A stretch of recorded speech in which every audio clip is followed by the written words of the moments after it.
Alright guys, welcome back to the Fruit of Grisaia. Last time, I don't remember what happened last time. It was a rainy day, and then the next day started, and apparently Kazuki was waking everyone up. It's like, I guess that's the norm for Kazuki to wake everyone up for whatever reason.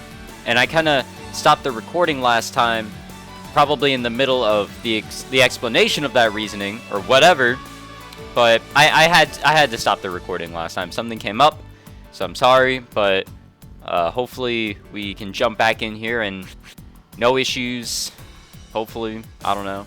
Anyways, we're on the 6th day, which is pretty awesome. I think we're getting through these days a lot faster. Alright, so yeah, we are definitely in the middle of context. I'm so sorry, but let us continue. But when forcefully informed that fixing a regular schedule of activity in order to reset your body's internal clock is the fundamental basis of a sound health maintenance plan, nobody had enough of a counter-argument to voice open objections. And so every morning the entire group gathers obediently in a line for the daily physical. Or as the seniors referred to it, behind our backs, Professor Kazami's tour of inspection. These health checkups amount to little more than a quick interview about any ailments, followed by any words of caution the doctor has to offer. So, I guess we kind of just skipped the reasoning. I'm so sorry that I just kind of stopped the recording when I did last time. I'm so sorry. I really should have picked a better place to end it.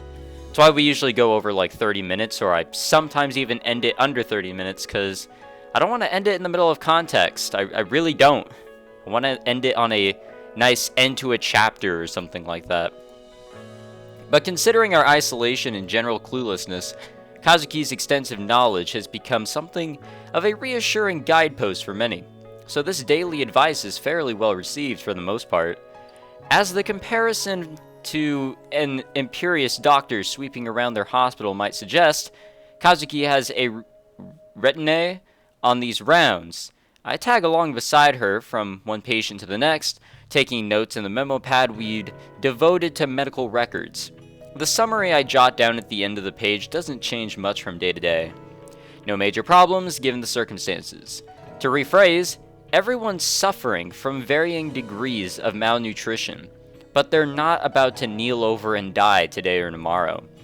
After the general inspection, we turn our attention to those who'd suffered external injuries. That is, Kaneda and the cut on her forehead, as well as Sakurai and her lacerated abdomen. We perform the treatment we can, cleaning the crudely stitched wounds with a disinfectant made from wild herbs, then replacing their bandages with ones we'd washed clean and sterilized in boiling water. And finally, we stop by to visit Haruka-san in the large tent to wipe the sweat from her feverish body. Well, this part's pretty much exclusively my job by now. When the morning rounds are finished at last, I seek out Mr. Ochi and report everyone's health acceptable, while Kazuki heads to Koide-senpai's tent. The daily rations for each individual are being adjusted depending on the severity of their malnutrition symptoms, as diagnosed by Kazuki. The distribution of the day's food, or as Kazuki now refers to it, chow time, is held at 7 o'clock in the morning. Until then, everyone's supposed to take care of their laundry and air out their bedding. In particular, our sleeping bags have to be thoroughly dried in the sun on a regular basis, or they'll be sprouting clumps of mold before we know it. And I just got a text. What the hell? Alright. After passing on the medical report, I return to our tent, grab Kazuki's bedding along with mine, then lay them out on top of the tent to dry. Finally, I head to the stream to take care of our combined laundry, then make my way to the captain's tent with our rice cooker to receive our daily rations. The routine started normally enough. This routine started normally enough this morning, but at this final step, we ran into our first serious breakdown in the process, one that will probably have lingering effects going forward. I arrived slightly early at the captain's tent, where she manages our entire food supply in cooperation with Mr. Ochi and her partner.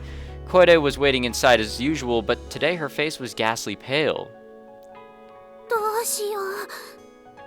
Whoa. 何かあったんですか? Damn, dude. 一本足りないの。どうしよう。足りないって何がです？人参の数よ。小出さん、数え間違いではなくて？ I think I remember this part from the, pretty sure I remember this part from the anime. I think this was actually in the anime. 人参? I don't know if every part up until now was in the anime and I'm just stupid and I don't remember anything, but pretty sure this was in the anime. As they explained the situation to me, there had been a total of 11 carrots carefully stocked away. On Captain Sakishida's orders, when that number fell to 10, they were planning to halt distribution and hold the rest in reserve. But when Koide-san counted this morning, the 11th carrot they'd been intending to divide and hand out to the group was missing. じゃあ、今日から人参は配給されないってこと？それはさして重要ではないのよ。問題はいつの間にか1本消えていたという事実ね。Oh boy. We're gonna start breaking down from the inside. 消えた？ I don't mean literally, I mean like in terms of the group. 人参に足があるわけでもないし、一人でに消えることはないわ。ということは、可能性は2つ。単純に数え間違えていたか、もしくは誰かが食べちゃったか。私じゃないよ。私食べてない。本当だよ。私人参なんて嫌いだし。Fair enough. I mean, at least she seems honest. She does. 疑ってはいませんから安心してください。ただそうなると、もっと厄介な問題が浮上してくるのよね。どういうこと？つまり、誰かが盗んだという問題です。Yeah, that's why I'm saying we're probably gonna break down from the inside. We got people who are betraying the others. 盗まれた？誰に？そう、厄介なのはその点です。こんな閉鎖空間で犯人探しでも始めようものなら、誰もが疑心に暗鬼を生みます。Definitely, dude. 正直、現状では結束や信頼が失われるのが最大のデメリットです。Everyone suspects everyone else, and is suspected in turn. That's never a pleasant feeling, and it rarely ends well. It certainly wouldn't help that our group was composed of half-starved teenage girls. If the criminal were discovered, there's no doubt she would have faced a vicious denunciation session? I don't know what this is. And if the investigation failed, it was all too obvious that reign of condemnation, what am I reading, would fall instead on Koide, for allowing this theft from our food supply to take place through her incompetence. どうしよう。助けてよ、風見さん。私が悪いんじゃないよね。だって私、ちゃんと千秋さんの言う通りに、部長の言う通りにしただけだよ。落ち着きなさい、りっちゃん。いや、りっちゃんって呼んでやるなよ、先輩だぞ。あんた幼馴染か。Does that matter? いいですか、小出さん。幸いなことに人参紛失の事実を知っているのはここにいる人間と犯人だけです。つまり黙っていればバレないのではなくて、うわ、隠蔽だよ。泥に泥を塗って隠す気だ、この女。それは無理。人参の残りの本数は部長も先生も知ってるし、黙っていてもいつかバレちゃう。It wasn't a proportionally large theft, but carrots are easy enough to count. Its disappearance would be all too obvious. この場合、解決法というか打開策は2つあります。面白い方法とつまらない方法があるけれど、どっちが聞きたい？ The fun way. 面白い方。 Hell yeah. いや、両方聞かせろよ。それじゃあ、まずは面白い方だけど、これは簡単。もうね、いっそのこと、ここにある人参全部持って逃げる。I do not want to back the fun way. 逃げる？なんで？どこに？人参がなくなって何が困るって、突き詰めた話、部長にこっぴどく叱られるのが一番嫌なわけでしょ？だったら人参を全部持って山に逃げ込んで、そのまま脱出を試みてはどうかしら。うまいこと脱出して救助を呼ぶことができれば、たかが人参を持ち逃げしたことなんてもう誰も責めないだろうし、むしろ救世主として末代までの語り草になるわよ。それがあんたの言う面白い方法？ That sounds like a really long plan. 面白いわよね。Not really. いや、全然。あれあれじゃねえよ。Ooh. 真面目に考えてよ。私このままじゃ千秋さんに怒られる。ちなみにつまらない方法ってのは？ああ、それはもう本当につまらないわよ。ただ、何 Oh それ？ shit, I skipped. My bad. 要は人参の本数が合っていれば何も問題はないのでしょう。 With those words, Kazuki picked up a kitchen knife and casually lopped off the tip of the nearest carrot. With quick, firm strokes, she sliced the carrot into pieces, then started right in on the next one. ちょっと貴重な食べ物をおもちゃにしないで。まあいいから落ち着いてよく見なさい。どう？ほら、これで11本。When I looked down at the cutting board, the missing vegetable had somehow reappeared. I counted the sliced carrots again, slowly and carefully, and there were 11 in total. 何これ？11本。あれ？嘘、本当に11本ある。不思議、どうやったの？結構有名なパズルなんだけれど、知らない？ Nah, puzzles are garbage. ある物体を切り分けて並べ替えると全体の面積が増えたり、逆にピースを追加しても面積は変化しないといったよくあるパラドックスパズルよ。あ、そういえばなんかお土産物屋さんの店先で木でできたそんなパズル見たことがある。多分それはペントミノとかそれ系のものだと思うけど、今回私がやったのはもっとずっと単純なものよ。一部が欠けているのが一目でわかるしね。人参の本数がもっと多ければそれに比例して欠損部が小さくなるからバレにくいんだけど。うわー、気持ち悪い。魔女だ。あんた魔女だよ。恐ろしい。失礼な。あんまり生意気なことを言うとネズミに変えるわよ。私魔女でもいい。風見さん、ありがとう。この恩は必ず返すから。Oh, I will remember this. I don't remember a lot of things, boys and girls, but I will remember this. いいのよりっちゃん。 No! しないで。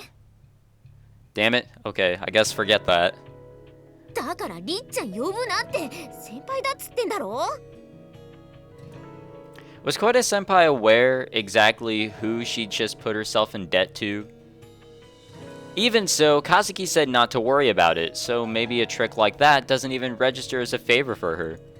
Personally, though, I thought her smile at that moment was saying, I don't expect you'd be much of use to me anyway, and it sent a bit of a chill down my spine. Either way, I'm sure as heck didn't have the courage to ask Kazuki for clarification. Are we done with that day? Yes, we are done with the 6th day. Let us continue on then. The 7th day in the valley. Status quo unchanged. The end. No, I guess that's a bit too extreme. An abridged version.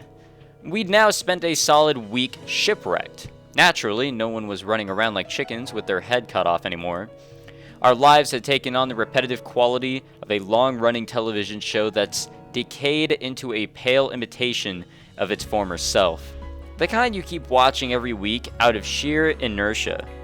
Although we were thoroughly sick of eating, or even looking at, the vile plant soup that had become our primary sustenance, its proportion of our diet was only rising. The amount of rice distributed to us was decreasing steadily with each passing day. And even the edible grasses that had seemed so infinitely abundant at first were vanishing with alarming swiftness from the picked-over areas near the entrance to the forest. Everything was in short supply. About the only thing we were gaining more of from day to day was boredom, As we'd grown accustomed to the life here, there was a lot less pointless effort being expended, and a lot more time spent sitting around quietly preserving our energy. Other than that, I suppose we at least had an effectively limitless supply of water from the spring, but since we're all using it heavily, the water needed to be boiled before we could drink. There were a number of people who found this delay irritating, sometimes skipping it entirely, myself among them, but Kazuki strongly recommended that we heat the water to 170 degrees for at least a minute, in order to kill the bacteria likely proliferating in the stream. And in fact, it seemed that chronic diarrhea had begun to spread among those who continued to drink the water raw. That seems terrible. 下痢で思い出した。 What? びっくりした。急に大きな声を出さないでといつも言っているでしょうに、あなたは本当にもう何なのかしら。私を驚かすのがあなたの中で静かなブームを巻き起こしているとでも言うの？ Kazuki is the fastest talker in this entire game. Holy fuck. あ、ごめん。とりあえず息継ぎをしよう。死んじゃうよ。Yeah, that was a lot. 次やったらお尻をぶつわよ。Ooh. いや、シャアからごめんって。それより聞いて。何なの？トイレを作ろうよ。 Why? は？なぜ病原菌の発生源をわざわざ。あ、いや、そうか。今のうちにガソリンを。なるほど。まずプラスが1ね。カズキ？ When I tentatively called her name, Kazuki instantly thrust up her right index finger. This was her signal for wait 10 seconds. If I ignored this command and kept talking, I knew all too well Kazuki would fire right back with a forceful "don't spew out gobs of worthless noise at me when I'm not ready to listen." Then glare at me with her deep dark eyes full of cold scorn, muttering almost like a television in human form and the disgusted tone of someone pulled out of bed by a telemarketer. I'd quickly learned to respect the signal. By now, one finger in the air from Kazuki, and I fell instantly silent for 10 seconds. You could practically see my tail drooping between my legs like a dog given a firm command to wait. Honestly, I felt a little perverse admiration at how well she trained me. いいアイデアだと思うわ。I had no idea what sort of calculations Kazuki ran through in those 10 seconds to reverse her initial decision. Maybe she projected the pluses and minuses of building an outhouse through the next decade or so. Whatever the case, I had her permission to proceed with the toilet construction plan. With that settled, I headed off to ask Captain Sakashida's opinion on the matter, admittedly for the sake of form more than anything else. 風見さんは何て言っているの？どうせ風見さんが許可を出したから私のところに来たのでしょ？まあ。だったら勝手にすれば？そうやっていちいち私に責任を押し付けないと気が済まないの？別にそういうわけじゃ。Every student club in our school had its factional disputes. In particular, the sports team were notorious for their bitter infighting. You could fill a book with the petty spats that raged every year. Our basketball team was no exception from the rule, but it was somewhat unusual in that our conflicts never got too serious. The reason for that lay at the top. Captain Sakashida's charismatic presence would be a nice way to spin it, but to make a long story short, everyone was too afraid of her powerful family to risk making an enemy out of her. But out here, her parents' influence was no longer a prop to her authority, and as our focus narrowed to the problems immediately before us, some potential future reprisal was the last thing on anyone's mind. In other words, the captain's position was growing uncertain. Our education in that school for rich young ladies might not have provided us with many practical skills, but there was one noticeable exception. It had instilled in us a sharp sense of smell. That is to say, the ability to sniff out the winning horse in any given race. The smell of a clear winner always attracts a crowd, even when they lie at rest. Over the several days we'd spent in the valley, the number of people surrounding Captain Sakashida had visibly declined. Well, yeah, because she's a bitch. Her only consistent companion was Koide Ritsu, bound to her by a simplistic sense of obligation. もういいよ、あまね。行こう。 When did she get here?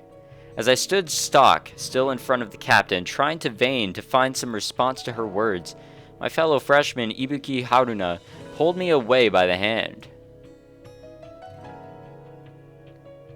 Ibuki Haruna, or however you're supposed to pronounce her name, the only child of the president of a corporation, headquartered in Kasukabe? Yeah, I should know how to pronounce that. That imported and sold luxury foreign cars.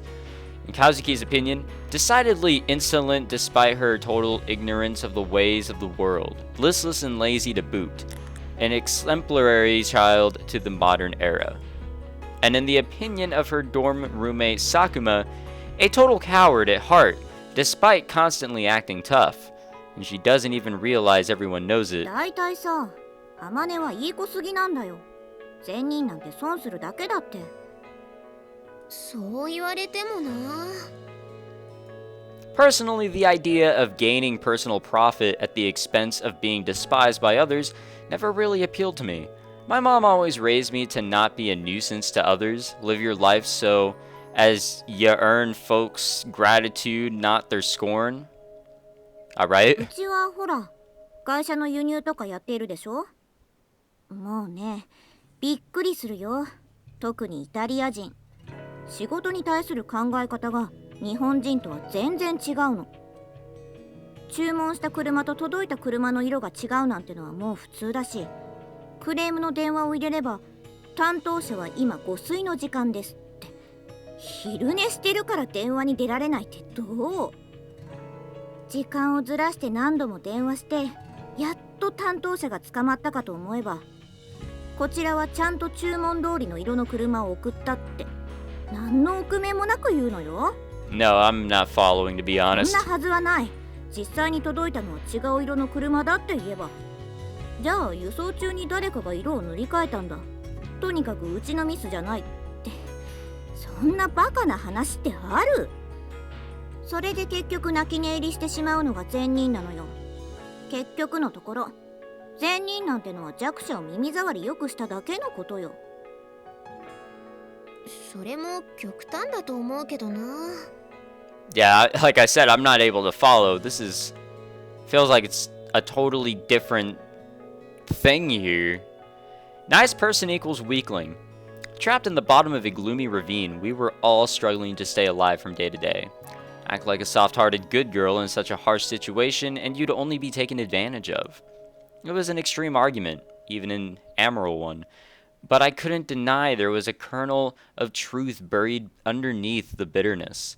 Ibuki had a definite dislike for soft-hearted people from the very beginning. And she was always the sort to... What am I saying? And she was always the sort to be vocal about her distastes. But since the fall, that element of her personality had been growing more pronounced and acerbic, or whatever, by the day. Little by little, everything was growing warped. Without food, our minds were robbed of composure, as surely as our bodies were robbed of nutrients. Under such conditions, human beings lose their self-restraint. They slide slowly off the rails. I watched Ibuki quietly from behind as we walked. Her school uniform was seriously grimy. Not that mine was any better. No matter how diligently we washed our clothes, it was just unavoidable in this place. Ibuki had been one of the more fashion-conscious girls on the team. But these last few days, she hadn't even been glancing in her mirror. Without warning, she came to a stop and turned back to face me. あれ、何の話をしてたんだっけ？あ、イタリア人の話？あ、そっか。どこまで話したっけ？ Oh, you don't need to continue. その話はもう終わったと思うけど。そうだっけ？ごめん。なんか私、ぼーっとしてたみたい。なんだか最近、物忘れも多くて嫌になっちゃう。Now, I'm not saying that's scary, but that's concerning. いぶき、大丈夫？ To a greater or lesser extent, everyone here had been losing weight, but Ibuki had been slim in the first place. She was edging into emaciated territory. Her arms were as thin as branches on a withered tree where they emerged from her sleeves. いぶきまた痩せた？ああ、うん。かもね。 She laughed it off. Getting thinner and thinner even though I'm doing nothing at all? What was the point of all the hard work I put into those diets? But I found it impossible to crack a smile in return. 体重計があれば何キロ減ったかわかるのにな。ちゃんと食べた方がいいよ。食べるって何を？ Good question. それは。 When she asked point blank like that, I didn't have much to say. We both knew perfectly well there was nothing left to fill her stomach. Watching as I hesitated awkwardly, Ibuki gave a high-pitched little giggle, then turned around and walked straight off toward her tent. Human beings are malleable. Our environment changes us. Dropped into a warped situation, we were slowly warping ourselves to match. Small personality shifts like Ibuki's were far from worst of it. Our extended stay in this place had given rise to far more serious problems, some of which were rapidly becoming impossible to ignore. あまね、悪いけれどまた薬草を積んできてもらえない？ You got it, boss. また毒ダミでいい？お願い。あとできれば何か食べられそうなものを探してきてくれると助かるわ。探してはみるけど。わかってる。見つけるまで帰ってくるなとは言わないわ。薬草を積むついでに探すだけでいいから。後で大テントに届けてちょうだい。わかった。 Man, I can only imagine the pain that those in the large tent are going through. The girl who got her legs fucked, and the girl that has her abdomen fucked.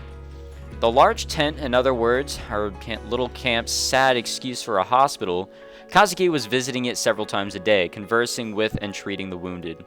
Sakurai's wound had given initial indications of recovery to the point she was increasingly able to move around. But a few days ago, it had apparently begun to fester. In fact, it was that very mobility that caused the problem. After many long days lying in that humid tent, breathing air thick with the pus and sweat characteristic of a place occupied by the wounded, Sakurai snuck out in Kazuki's absence and bathed in the bacteria-laden spring. Lovely. The gash in her abdomen wasn't so deep as to threaten her life, but it was by no means shallow. Thanks to her malnutrition, the laceration simply hadn't closed completely, and so it seems the bacteria invaded her body, infecting the wound. Fortunately, chameleon plants were one thing that we had an abundance of. No matter how many I picked, they seemed to grow right back. As the plants like to grow in marshy, damp spots, all I had to do was look for places sheltered from the sun, especially after a rainy day like yesterday. Yesterday? Wasn't the day before? Whatever. There would be large quantities waiting. The rain brought a number of other blessings apart from the chameleon plants. In particular, a large number of snails have appeared in the forest. Is that food? Mushrooms had also sprouted up, but I wasn't about to thoughtlessly start grabbing at them. Kazuki had severely beaten it into my head that a moment's overconfidence or a trivial act of carelessness could prove fatal. Opening the lid of our rice cooker, I began picking a moderate number of chameleon leaves, careful not to take too many from any one plant. While I was at it, I grabbed a few snails as they crawled slowly across nearby tree branches. Every time I tossed a snail into the makeshift bucket, its shell hit the bottom of the aluminum cooker with a sharp little rattle. Hearing that sound drove home the realization that I'd been reduced to viewing slugs as food, and a surge of self-pity abruptly welled up inside me. Feeling the corners of my eyes grow hot, I sniffled in a futile attempt to hold my misery inside. Crying wasn't going to help anything. I knew that all too well, but the tears still came. Ugh. Don't think too much. As long as I stay alive, I'll be rescued. As long as I don't give up, I'll get home. Empty words, but I forced myself to believe them. It was the only thing that kept my hands moving. It was the only way I could see going on as anything but ridiculous. I had plucked a few dozen leaves from chameleon plants and captured 2 snails when an unpleasant surprise pulled me back to reality. Glancing down, I noticed with a start that my sock was stained dark red. Oh shit. A leech had latched onto the calf of my left leg. It had hung suspended from my skin, round and fat with my blood.